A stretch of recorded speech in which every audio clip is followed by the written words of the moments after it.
నీ పరిస్థితిని చూసి ఒకవేళ నువ్వు కుమ్ములుతున్నావేమో, నీకున్నటువంటి స్థితిని చూసి అయ్యా ఎప్పుడు నా జీవితం మారుతుంది, నా కుటుంబం మారుతుంది అన్న ఆలోచన చేత ఒకవేళ నువ్వు మందిరానికి నడిపించబడ్డావేమో, నీ హృదయంలో ఉన్న ఆలోచన చూసిన దేవుడు ఈరోజు నీతో మాట్లాడుతున్నాడు.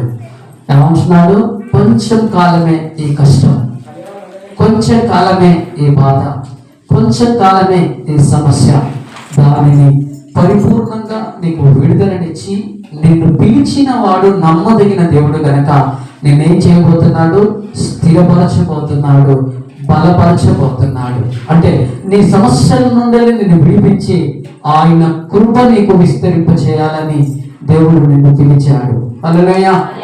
ఆయన పిలుపుకు లోబడి నీవు గనుక దేవుని సన్నిధిలో ఈ మాటని నువ్వు నమ్మి, అయ్యా విశ్వాసముతో నీ వైపే చూస్తూ విశ్వాసముతో నీ మాట ప్రకారము నేను సాగుతానని చెప్పి నువ్వు కనుక ఈ మాటని హృదయంలో భద్రపరచుకోగలిగితే తప్పకుండా నా దేవుడు నేనేం చేయబోతున్నాడు? స్థిరపరచబోతున్నాడు.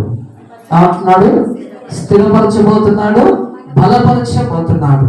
నిన్ను స్థిరపరిచేది, బలపరిచేది దేవుడే. హల్లెలూయా. ఆయన అంటున్నాడు, నీ కలిగే శ్రమ చూసి నువ్వు భయపడుతున్నావేమో, ఇది కొంచెం కాలమే. చెప్పు, ఇది కొంచెం కాలమే. ప్రతి ఒక్కరి జీవితంలో, ప్రతి కుటుంబంలో ఏదో బాధ, ఏదో కష్టం, ఏదో శ్రమ. కష్టం లేని ఇల్లు లేదు, బాధ లేని వ్యక్తి లేనే లేదు. ఈ లోకంలో ఎంత ధనవంతుడైనా ఏదో బాధ, ఏదో కష్టం అనుభవిస్తూనే ఉంటాడు. కాబట్టి మనం కలిగే కష్టాలను చూసి, నష్టాలను చూసి భయపడే వారముగా మనం ఉండడానికి వీలేదు అని దేవుడు చెప్తున్నాడు. ఎందుకంటే నిన్ను పిలిచిన వాడు ఎవరంట? నమ్మదగినటువంటి దేవుడు.